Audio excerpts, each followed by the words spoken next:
insonning eng yomon dushmani va eng yomon hamrohi yomon ayol deb aytilyapti.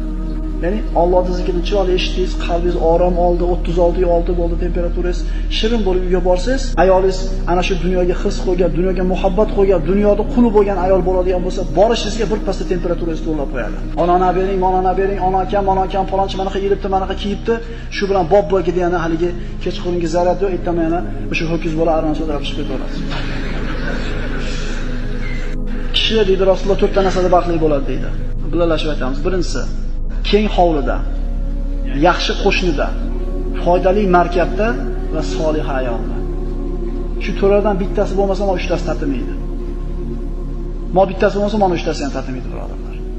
Ana shu yomon hamroh uydagi xotin deyapti.